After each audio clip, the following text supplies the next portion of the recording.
I don't know, it looks busy in here, which is always good.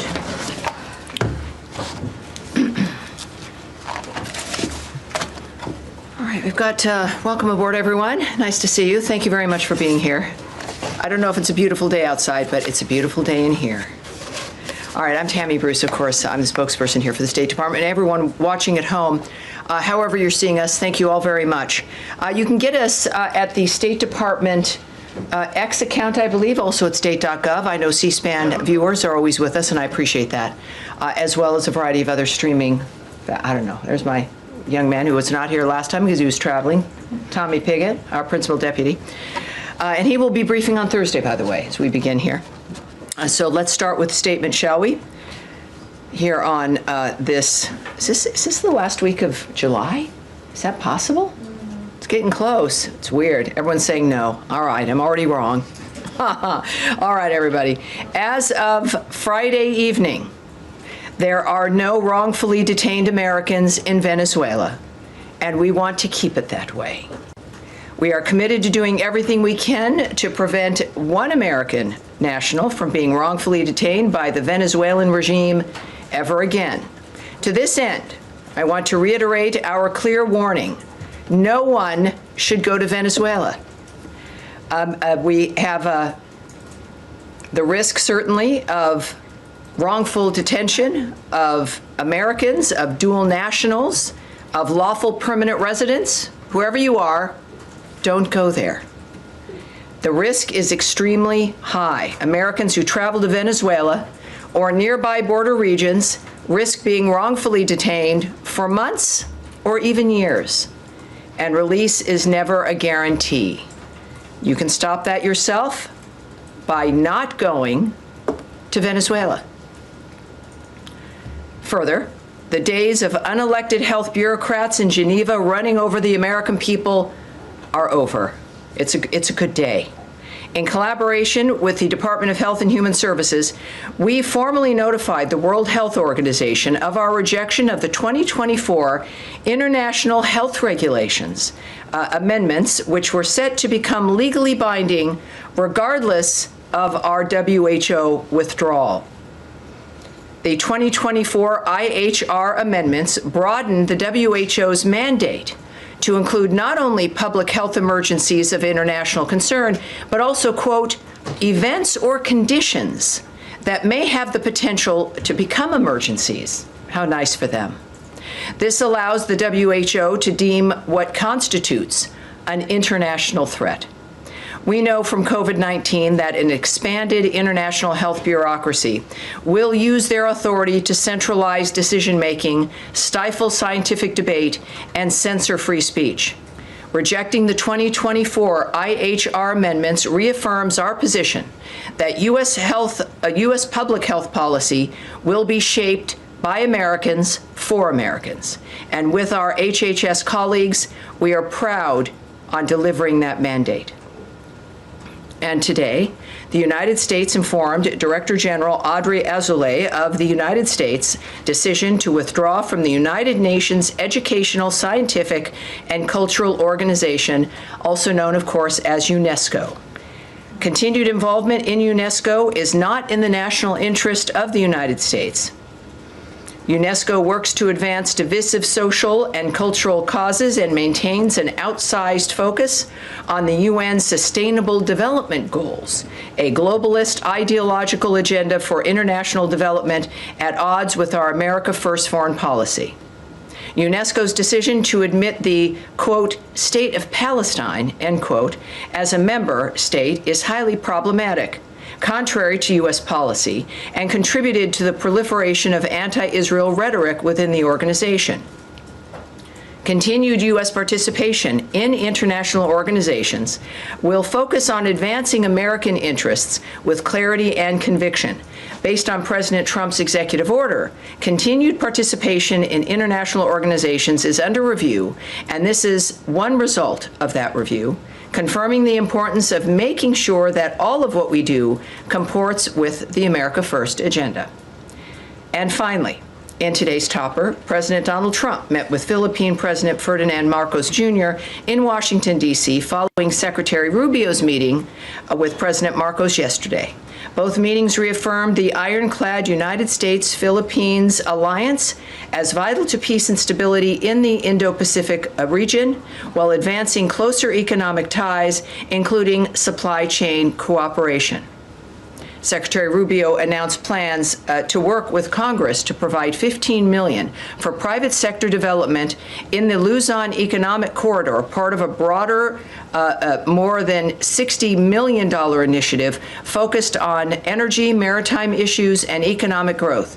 Both sides committed to regular high-level engagement as allies, particularly ahead of the 80th anniversary of the U.S.-Philippines diplomatic relations in 2026.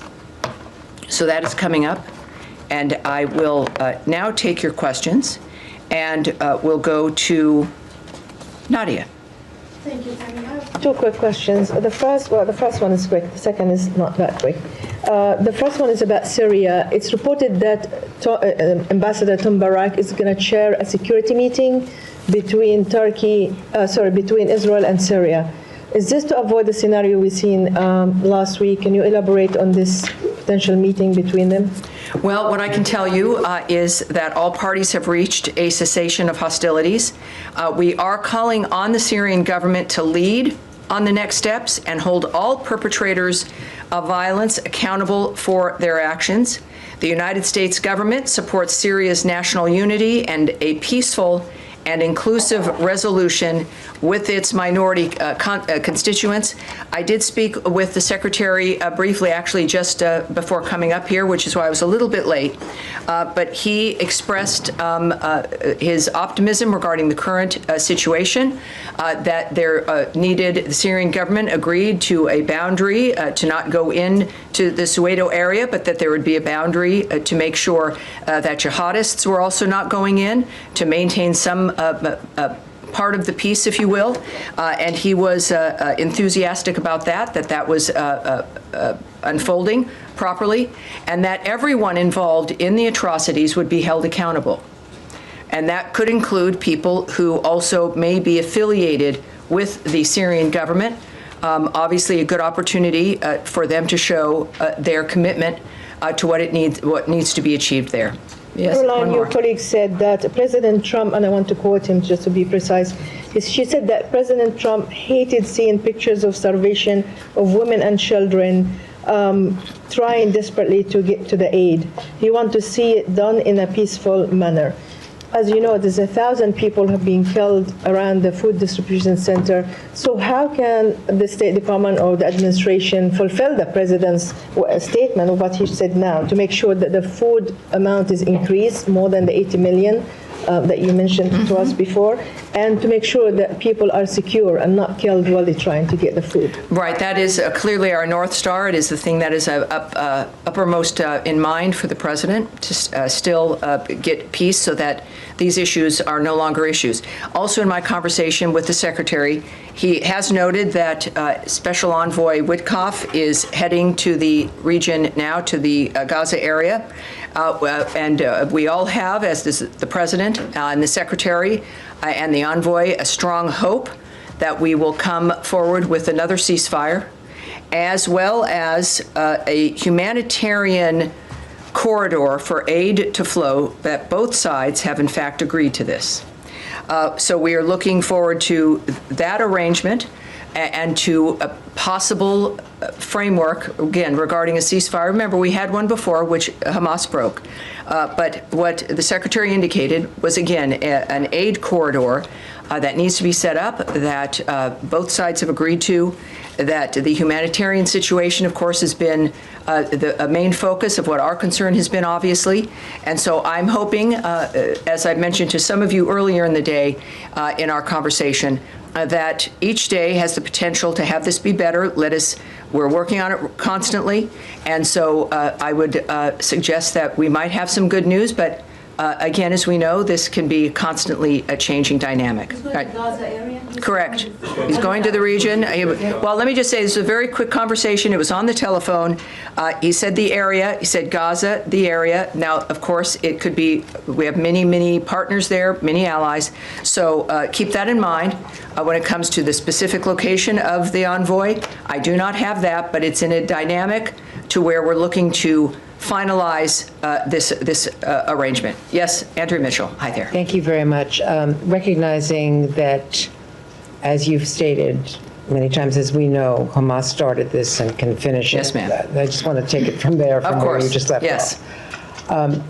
Is there recognition now that it is important to establish aid outside of that southern area in Rafah so that it is more accessible to people who don't have to travel these distances and deal with the IDF confrontations that inevitably have occurred? And I'd just like to follow up on that as well. Right. It's been always the intention, obviously, to have as many sites as possible.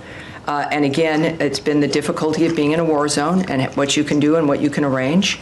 The fact that we've had 3 sites up, and I think now it is nearly 85 million meals to date at the distribution centers that do exist.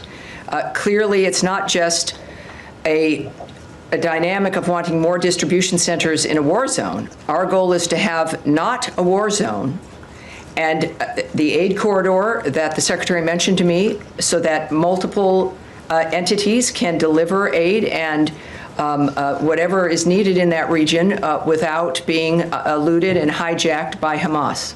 Now, the initial plan, as it had been described to us, was that the so-called Gaza Humanitarian Foundation would have... Well, it really is called that. It's not, it's really called the Gaza Humanitarian Foundation, but go ahead. They call themselves the Gaza Humanitarian Foundation. Yes, ma'am. That they would be using American contractors or other contractors for security. As it's turned out, it seems to be more IDF, and that's been possibly one of the causes of the problems that, as was just mentioned, it's been 1,000 deaths. Supposition there, so doctors have pointed out that people are coming in with, heavy wounds from heavy artillery. Is the possibility of having some sort of neutral contractors as the security force rather than the IDF? Well, that, of course, presupposes that IDF soldiers who are in a mode of defense of their country are deliberately shooting civilians and children. I didn't suggest that. Well, that is the implication that you need someone who's, not involved implies that it would be better.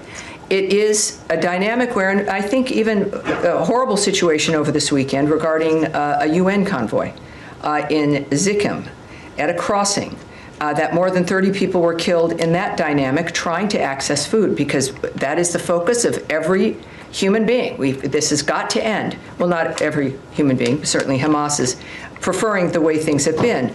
This was at a crossing in northern Gaza, and there are certainly Hamas is injured by the inability to hijack this food and to hijack trucks.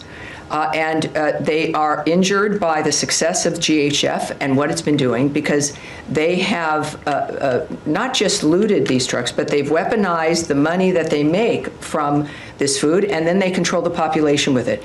It is the success of GHF has removed, by getting meals in at that number is a tremendous success, but it's removed the power and the influence of Hamas financially and with using aid and food as a weapon itself to control people. So it is, I think that the UN knows this, everyone else has seen this, that it's not a dynamic, and I've got the GHF statement here as well for you, but I think no matter who has been trying to deliver food, they've known historically and recently that there's going to be, and as long as Hamas still has its weapons and is still a player in that region, there's still going to be problems. The GHF statement regarding this last massacre, if you will.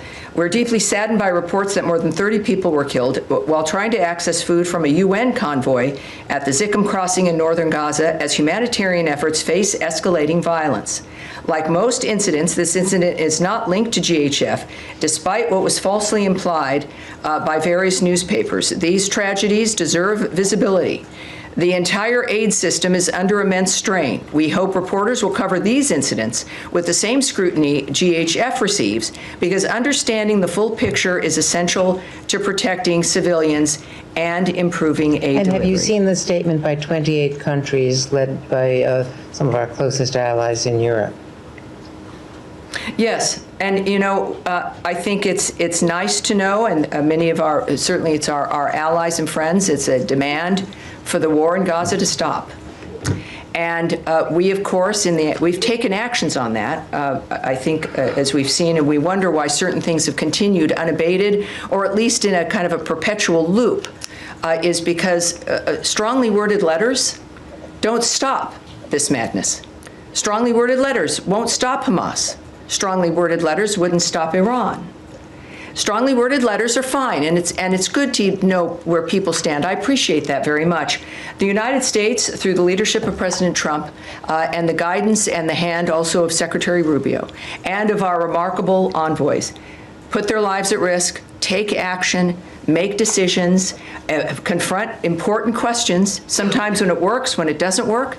But it's more, and sometimes strongly worded tweets and letters in the midst of the actions that we are taking.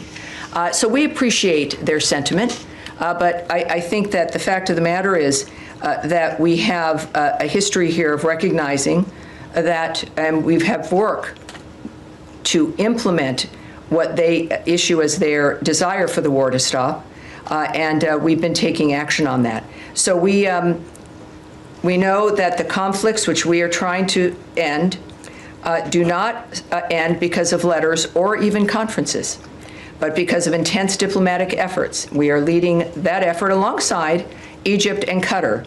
And as I mentioned earlier, we are hoping for some rapid responses coming up soon. Yes, sir. Thank you, Tammy. On that note, I guess if you could talk a little bit about how that progress is progressing towards a resolution. But on a more broader note, Judd, is it the department's assessment that the current, policy towards the conflict is working in drawing it to a close? Because when you see 79 people killed waiting for aid, which is one of the highest numbers we've seen over the course of the 2 years. It's absolutely horrible. It feels like things are going in the wrong direction. Well, what it shows us here is that the enemy, the barbarian framework that started this on October 7th, with the mass murder of Jews, the biggest mass murder of Jews since the Holocaust, they are going to be upset and strike back when there appears to be the end to the kind of conflict, this never-ending generational conflict that some of the worst people in the world, state sponsor of terrorism, Iran, and their death squads, have relied on fear, have relied on indecision, have relied on people not wanting to face hard decisions. So of course they're going to act and cause more terror and more death in the hopes that people will retreat. That's not going to happen.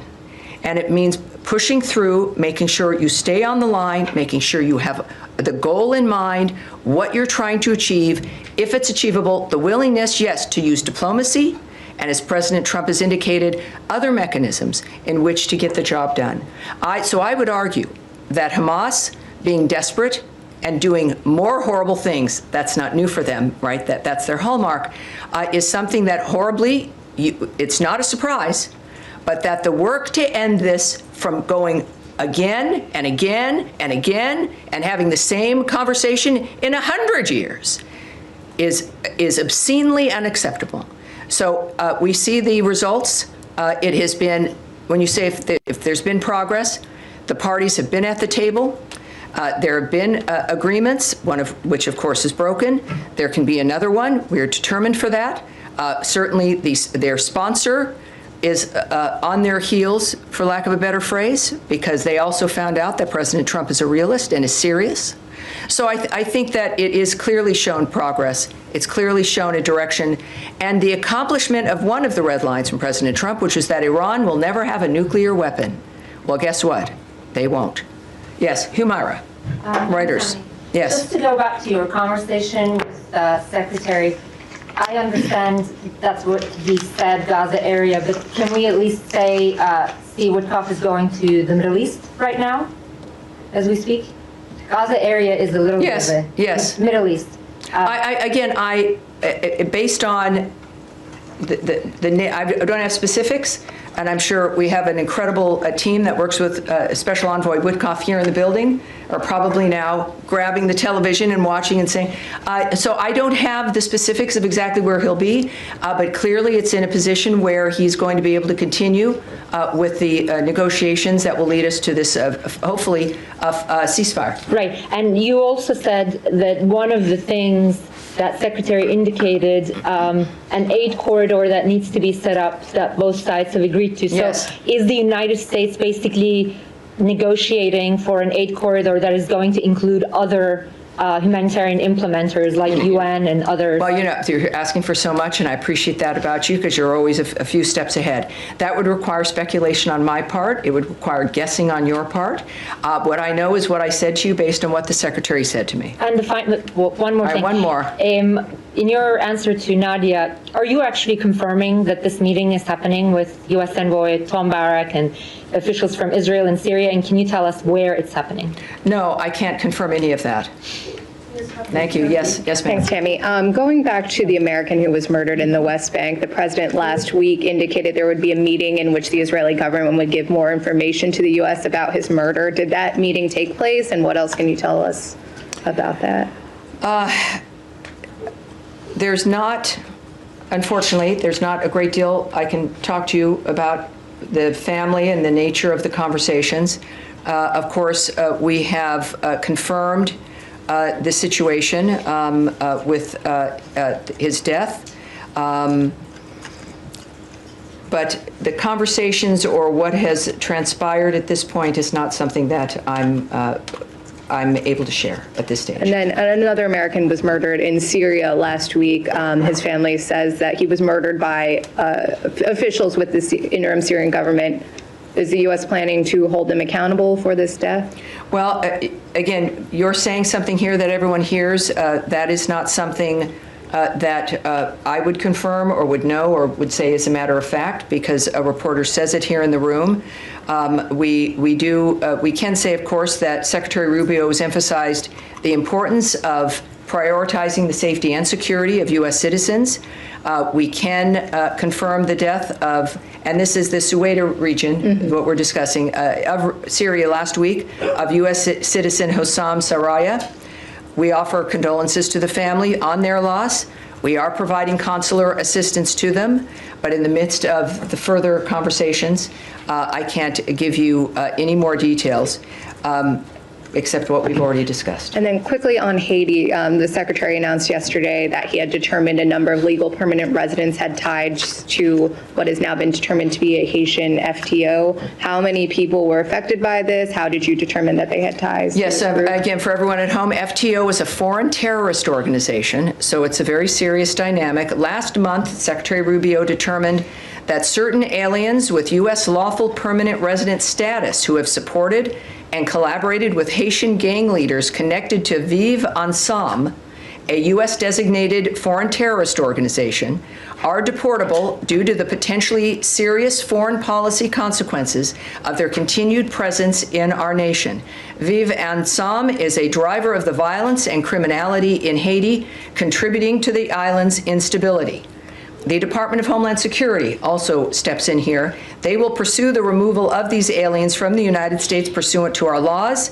The Department of State defers to DHS on any update regarding removal proceedings regarding these aliens. We also will not allow aliens who have facilitated the actions of violent organizations or support criminal terrorist organizations to remain in the country. And of course, this demonstrates, I think it's safe to say, the administration's firm commitment to protecting the American people, advancing our national security interests, and promoting regional security and stability. There is an authority I want to share with everyone who may not know how this works.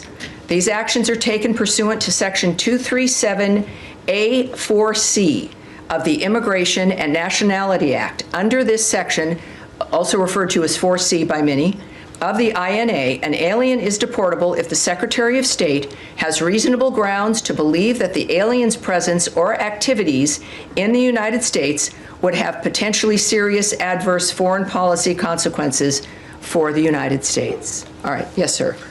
Can I just ask you, this follow up really to Humera's question? When you mentioned these humanitarian corridors, you said this has been agreed between the sides. Is that something that's come from the process in Doha that's been agreed? How should we take that? And just any detail you can give us about the You know, corridor. I was, the secretary is a busy man. We're all proud of him, the nature of what he's being able to accomplish by splitting his time between the State Department and the White House. And our conversations sometimes are in person, oftentimes by phone. So when I've got him in a moment, I'll just jotting down what he's saying. What I can't tell you, and whether I knew or not, is how this came about, where it was decided, or who the parties were. Is your understanding that these corridors will be in addition to what's happening now? Because we know, for example, the UN says there's 6,000 trucks on the Egyptian side at Rafah. Are we talking about all of that material that hasn't been able to access? I wish I had a specific for you. I know that his comments really ranged into the fact that the humanitarian framework has got to ramp up and has got to get better, and obviously we've known that. It requires the ceasefire, and also then a method within which these convoys can move. He did not give me a specific, but he did use the phrase set up, that they need to be set up. Now that could mean a variety of different things, as we know. Some of you think about a physicality. Others, it could involve arrangements at certain spots. I don't know, and we shouldn't speculate at this point. And just, is there any sort of internal scrutiny within the administration about the results of the Gaza Humanitarian Foundation as an entire project, which, as you've set out, is intended to displace the United Nations process? Jeff, I never said that this was to displace a process. I can't speak to. But you've been saying that under the previous system. Well, yes, Hamas it's true. I mean, we exploiting know that, that under the previous dynamics, that Hamas was able to loot trucks and to steal material and to sell it and to use it and to weaponize it.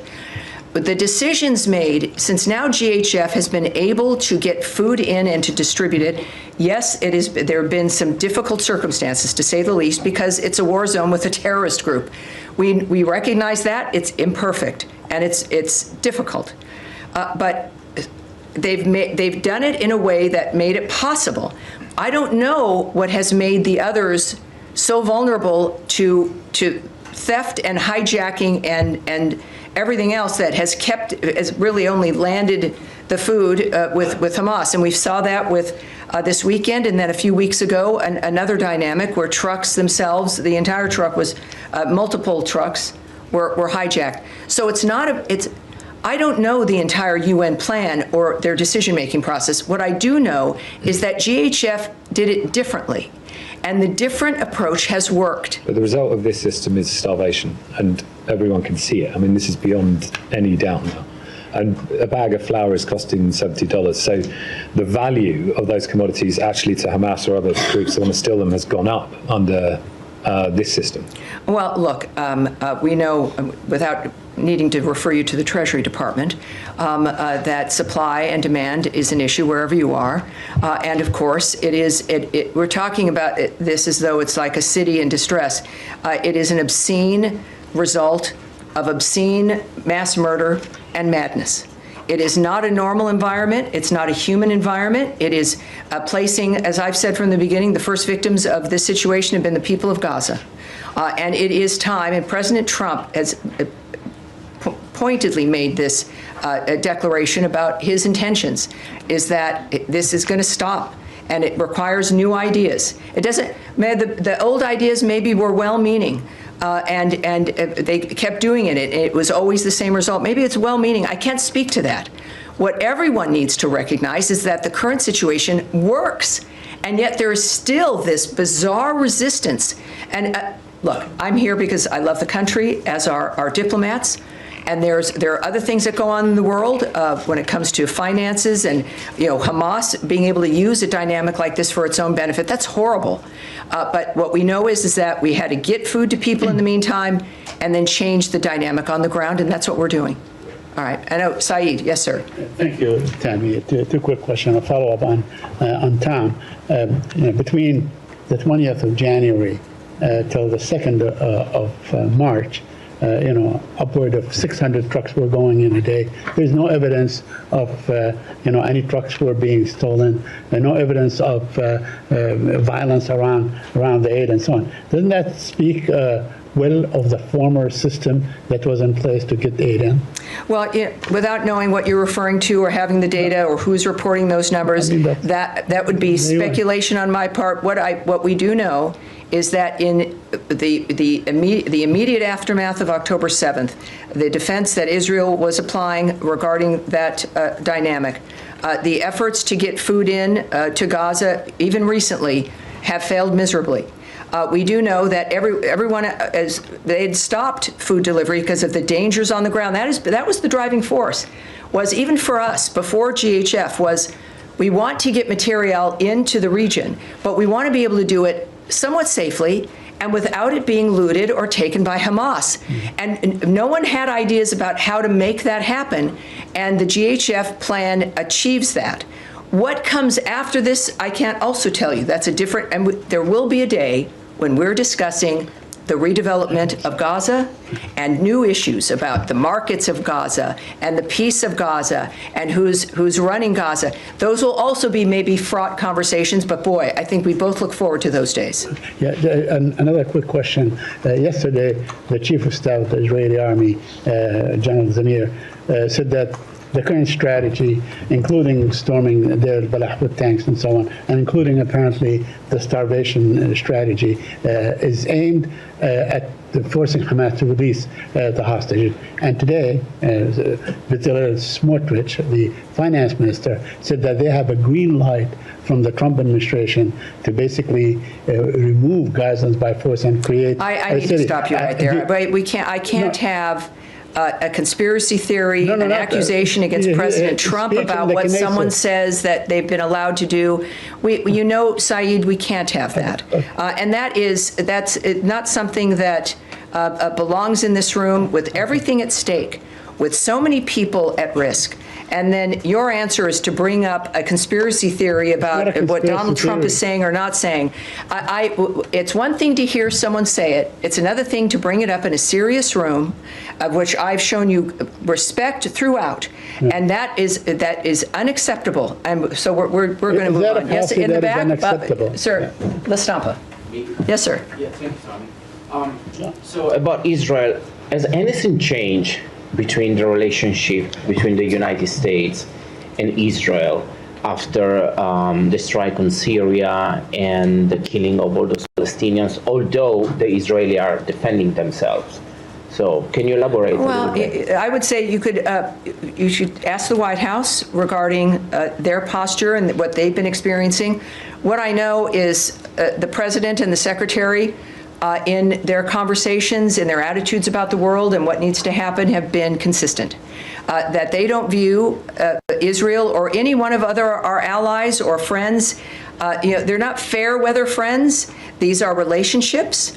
So it's not about changing relationships. It's about navigating what happens in the world and working with people who can help us make peace and get to the road that I think it's fair to say, certainly most of the nations that are our allies and partners want peace in the world, and that is our goal.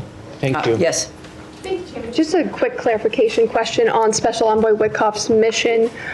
You said that the humanitarian framework in Gaza has got to ramp up, but that you've been understanding that it requires a ceasefire first. No, you've misunderstood me.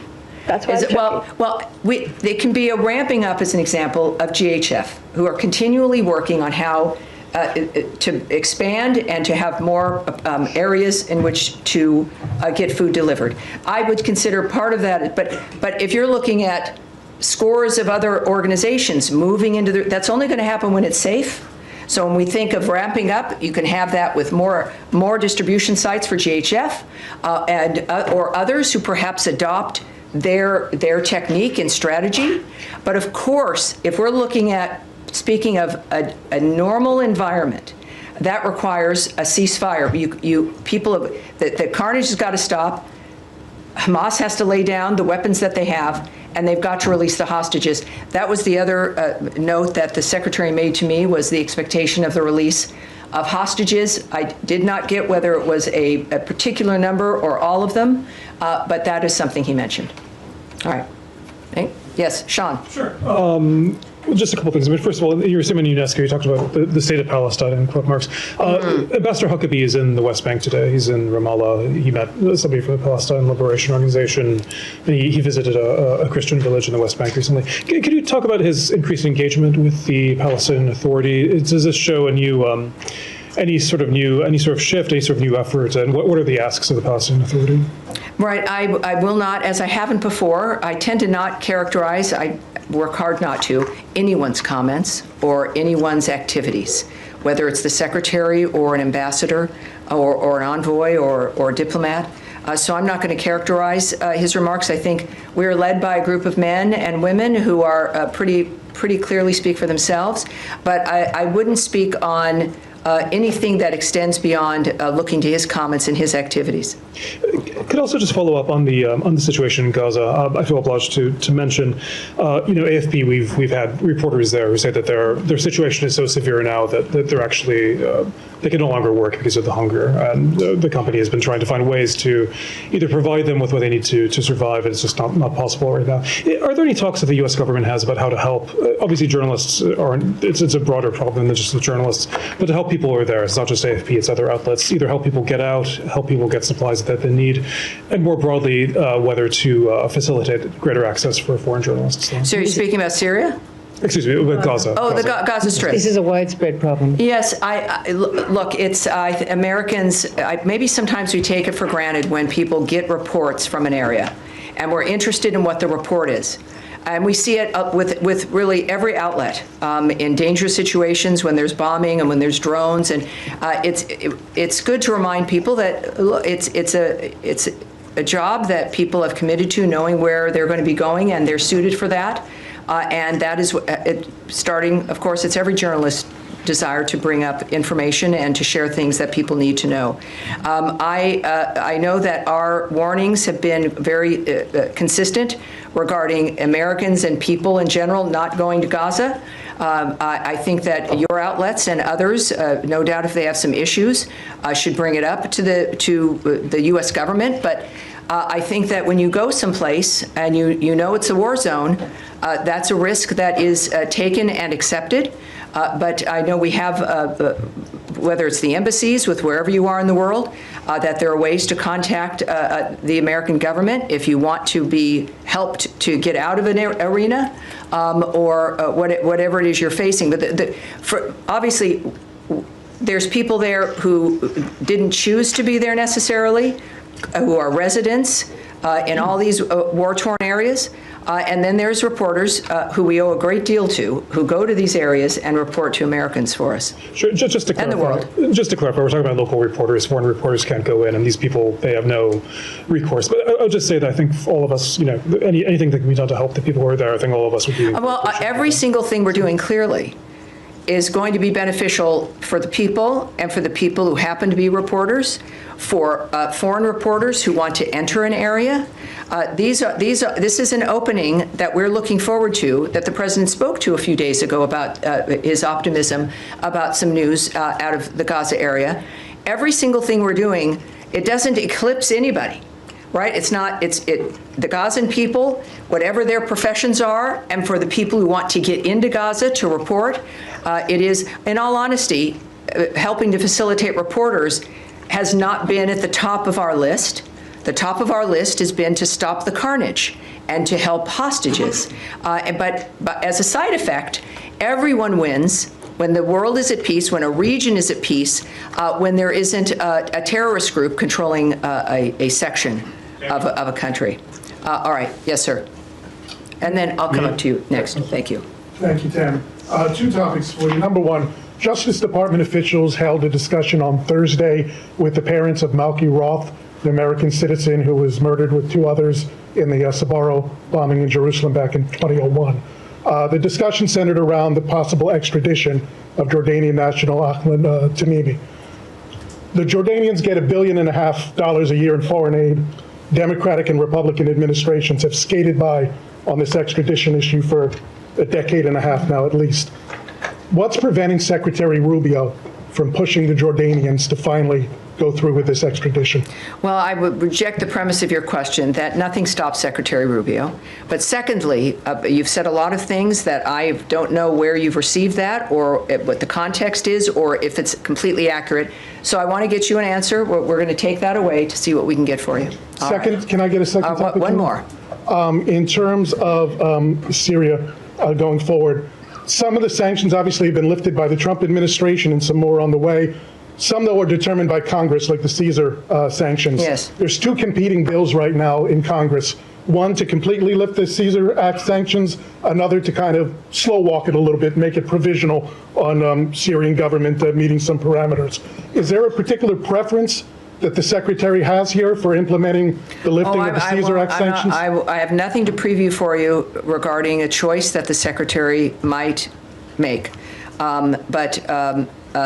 He's, of course, involved in every dynamic. The sanctions have been lifted because we want Syria and its government to have a chance to become stable. It has been very clear what the requirements are. We know we have to work for it to become stable because it's unstable. And so that's our focus, is a very intense dynamic to see if Syria can become part of the regular crowd of nations. That said, I mean, that's the original commitment, why sanctions were lifted. It couldn't work, sanctions that were on Assad.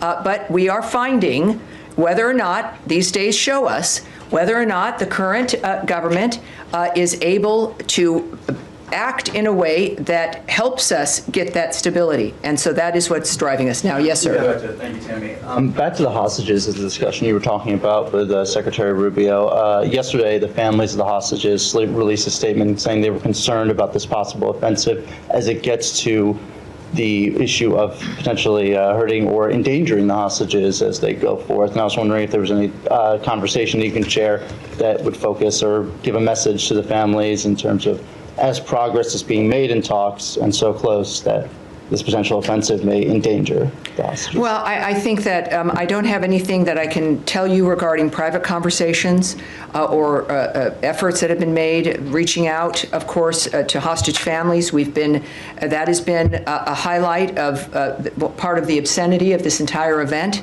is that they continue to hold live people and dead bodies. It is an excruciating, barbaric environment.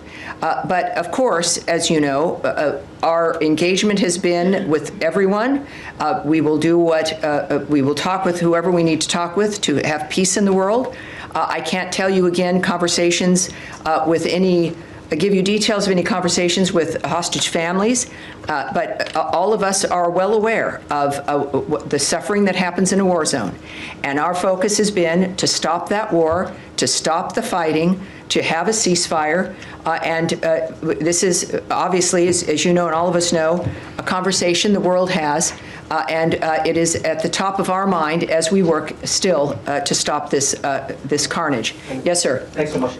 On Ukraine, if I may, does the Secretary have any expectations from upcoming talks in Istanbul, given its timing, its format? Are you guys even part of it?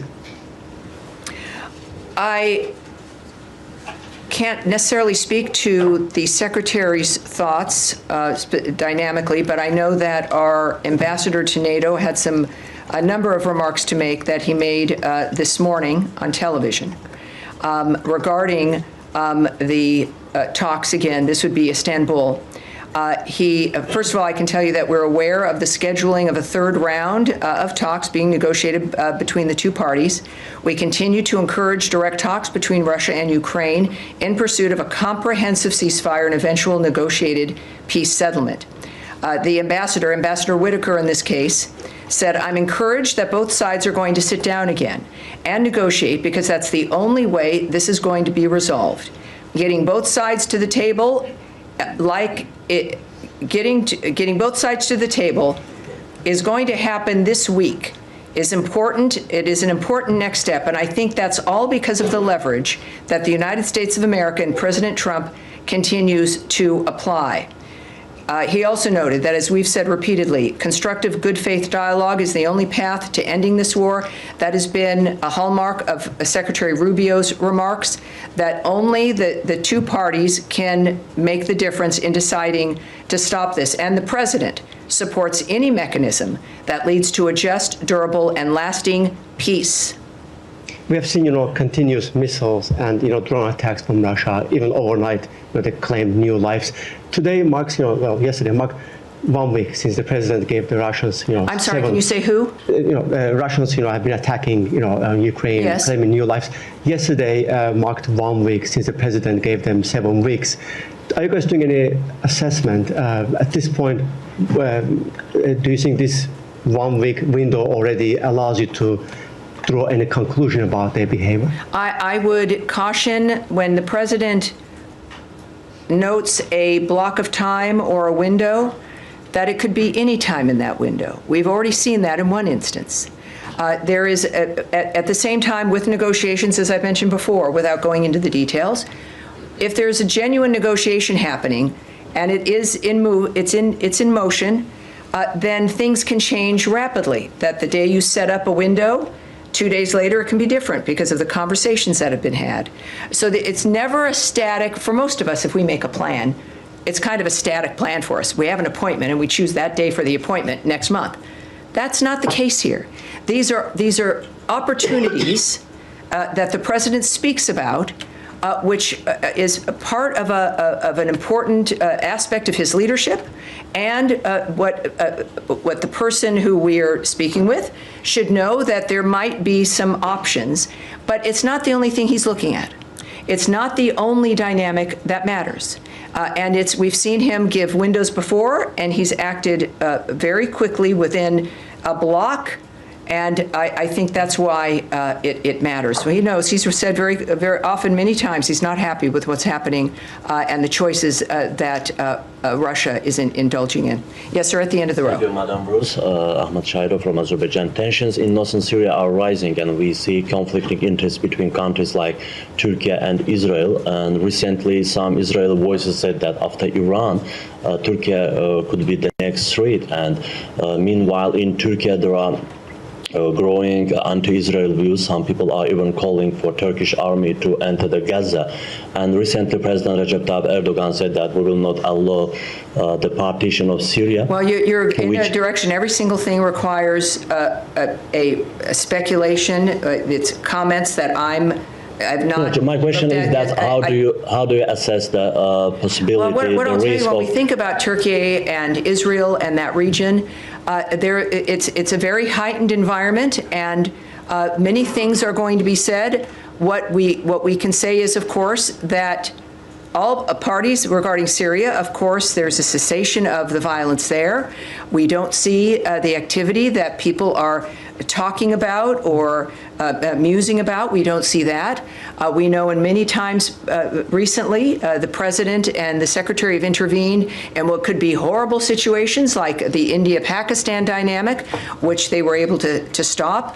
These are our leaders are very well versed on the nature of what we need to do to keep peace at hand and how to stop any dynamic that might threaten that peace. So I would point people to what is actually the case right now. The real world is enough to have some anxiety about, but we've got good leaders moving us through it. And to not add in conspiracy theories, gossip, propaganda, or other rhetoric meant to make people afraid. Can I ask? Yeah, Eric. Thank you, Tammy. I wanted to ask Secretary Rubio today, or rather, he reposted a post from the Bureau of Western Hemisphere Affairs marking the 13th anniversary of the murder of pro-democracy leaders Osvaldo Paya and Harold Cepero in Cuba.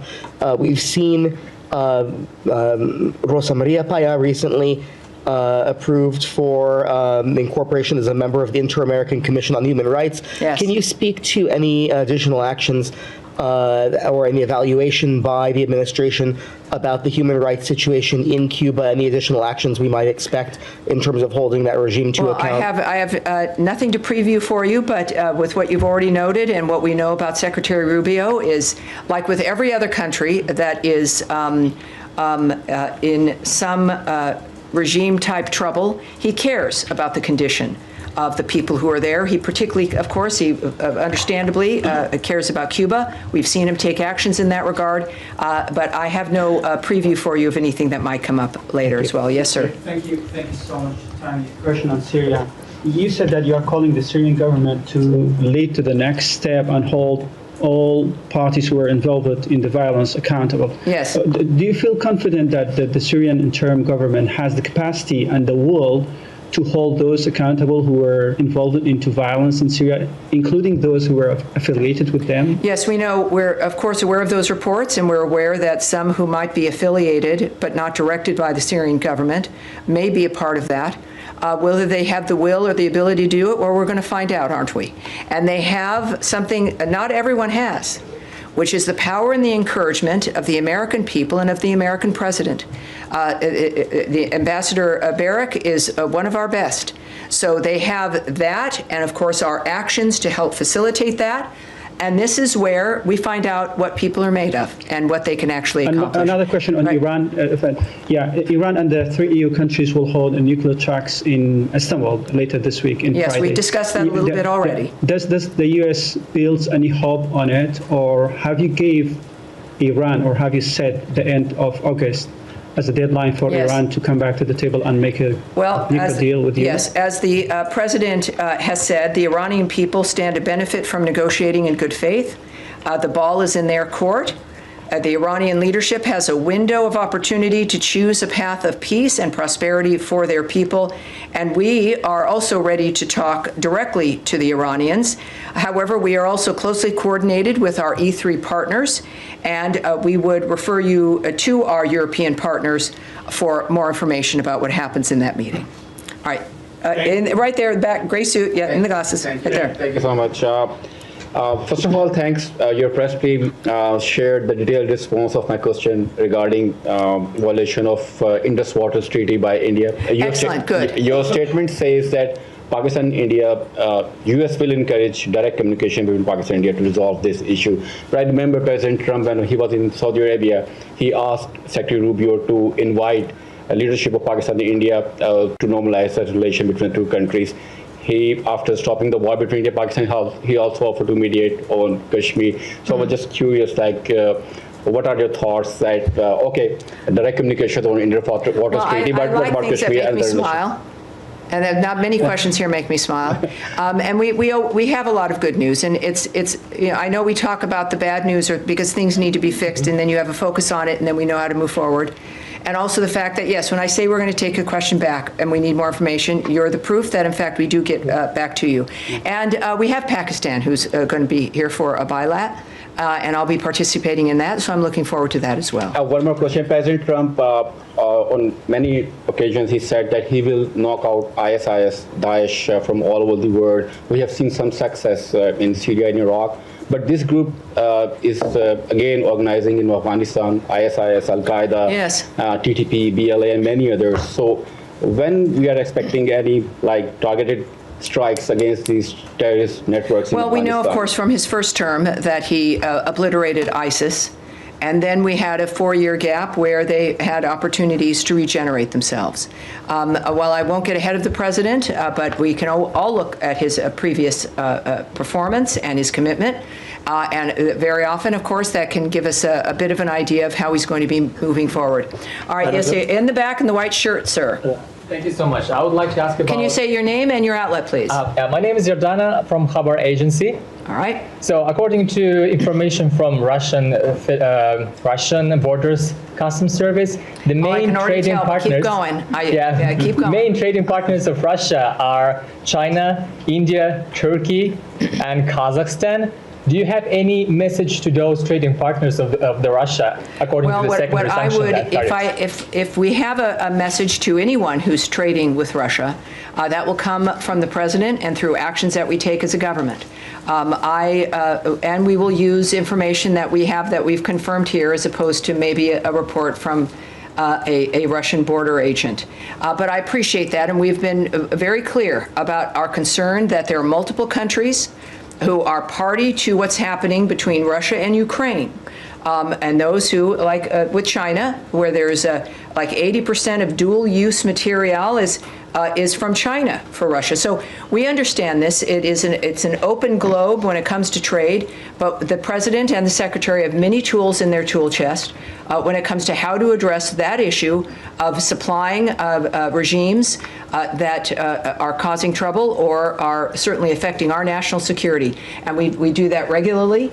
And of course, that is always open. And so no one should be comfortable when it comes to the choices that they make. They should be careful when it comes to who they trade with and who they supply. In the pink jacket in the back. Yes, ma'am. Thank you. On UNESCO membership, we have observed what appears to be a broader trend of disengagement from international organizations recently. And specifically, for example, no U.S. representative has been appointed to the Organization for Security and Cooperation in Europe, OSCE, an institution rooted in Helsinki Accords. Another position vacant is the International Atomic Energy Agency, a seat in Vienna. Can you clarify whether these absences reflect a temporary delay in appointments? When we look at the website, we are seeing many absences. Or is the U.S. signaling a longer-term strategic withdrawal from these institutions, particularly the IAEA and OSCE? All right. Also, your name and what is your outlet? Sarah, Halk TV, Turkish. Excellent. Well, welcome aboard. As I mentioned earlier, we've been doing a lot of reviews, as you know, one of which has just resolved, which is USAID, and also, of course, the reorganization here at the department. Another executive order that the president issued upon first taking office in the second term was to have a review of the international organizations that we're involved in, to make sure, just like with foreign aid, are these organizations aligned with the values of the America First framework? Is it in our best interest to be a part of these organizations? And so we are doing a review right now of our international organization participation. And our withdrawal from UNESCO is a reflection of the result of one of those reviews. And I don't know what each entity will experience. I'm not part of this framework. And I would want to check on really the staffing of the others that you noted. But I would say that it is any more than when we were doing the foreign aid review. To not take that, especially with a reduction in either participation or in spending when it comes to aid, don't take that as an indication of our withdrawal from the world or our participation. It's about a smarter, more strategic involvement that can be faster and more nimble, more effective around the world. We've mistaken, because of the size of government, this idea that how big you are, how many people are working, how many organizations you're going to is a reflection of success or effectiveness of results, when that is not the case. And this is what, as we do at home, is we look at how are we spending our money? Where are we spending our time? Is this something that is valuable for, in our case, President Trump's vision of America First, but also for the best country in the world, a government that is still, as we are into our 250th birthday, that we want to be that country that people love and want to come to, that can make the difference in the world, that can actually not just help end wars by joining them, but can stop them from starting. That's the NATO vision. The NATO vision wasn't get prepared to have to fight back. It was to be a deterrent. So the vision is not withdrawal or turning inward. It's the opposite. How can we do more faster with more results and So more for now, dynamics. these are- And that is where we're going to end today, and we will. I'm sorry, that's where we're going to end. I can tell you that for this Thursday, you're going to see Tommy in your briefing, so we will have that wonderful experience coming up on Thursday. Thank you, everyone. Have a great day. I appreciate it.